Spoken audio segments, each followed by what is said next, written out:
Midway along the journey of our life, I woke to find myself in some dark woods, for I had wandered off from the straight path. How hard it is to tell what it was like, this wood of wilderness, savage and stubborn. The thought of it brings back all my old fears, a bitter place. Death could scarce be bitterer, but if I would show the good that came of it, I must talk about things other than the good. How I entered there, I cannot truly say. I had become so sleepy at the moment when I first strayed, leaving the path of truth. But when I found myself at the foot of a hill, at the edge of the woods beginning down in the valley, where I first felt my heart plunge deep in fear, I raised my head and saw the hilltop shawled in morning rays of light sent from the planet that leads men straight ahead on every road.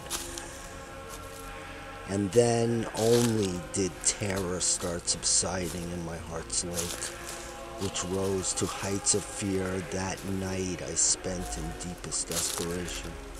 Just as a swimmer still with panting breath, now safe upon the shore out of the deep, might turn for one last look at the dangerous waters.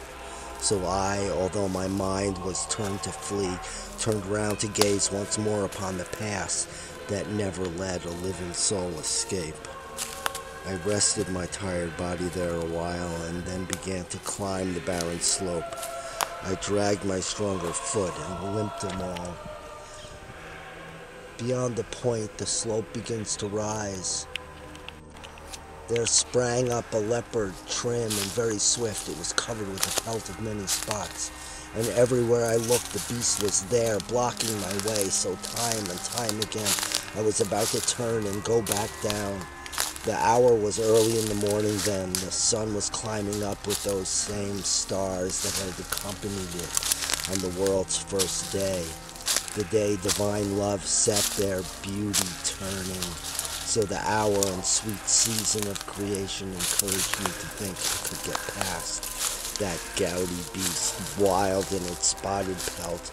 But then good hope gave way and fear returned when the figure of a lion loomed up before me, and he was coming straight towards me, it seemed, with head raised high and furious with hunger.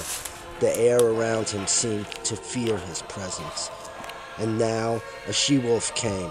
Then in her leanness seemed racked with every kind of greediness. How many people she has brought to grief. This last beast brought my spirits down so low with fear that seized me at the sight of her. I lost all hope of going up that hill. As a man who, rejoicing in his gain, suddenly seeing his gain turn into loss, will grieve as he compares his then and now.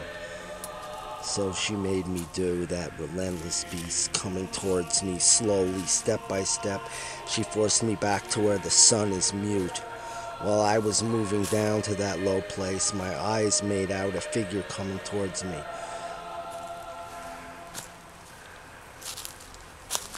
One grown weak, perhaps from too much silence. And when I saw him standing in this wasteland, have pity on my soul, I cried to him. Whichever you are, shade or living man. No longer living man, though once I was, he said. And my parents were from Lombardy. Both of them were Mantuans by birth. I was born, though somewhat late, sub Julio, and lived in Rome when good Augustus reigns, when still the false and lying gods were worshipped. I was a poet and sang of that just man, son of Archias, who sailed off from Troy after the burning of proud Ilium. But why retreat to so much misery? Why aren't you climbing up this joyous mountain, the beginning and the source of all man's bliss? Are you then Virgil? Are you then that fount from which pours forth so rich a stream of words? I said to him, bowing my head modestly. O light and honor of the other poets, may my long years of study and that deep love that made me search your verses help me now. You are my teacher, the first of all my authors, and you alone the one from whom I took the beautiful style that was to bring me honor.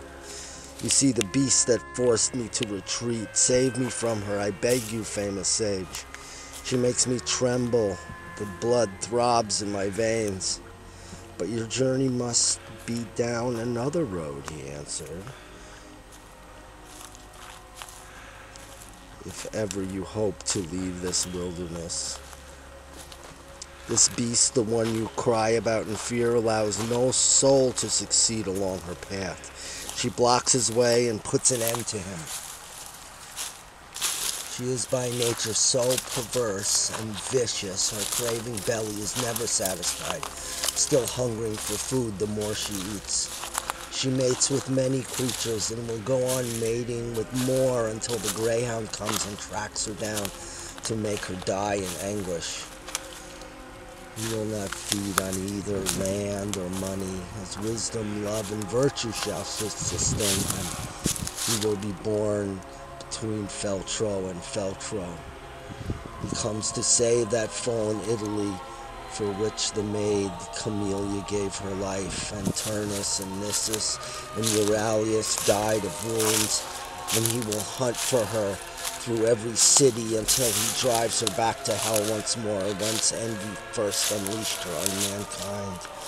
And so I think it best you follow me for your own good, and I shall be your guide and lead you out through an eternal place, where you will hear desperate cries and see tormented shades, some old as hell itself, and know what second death is from their screams.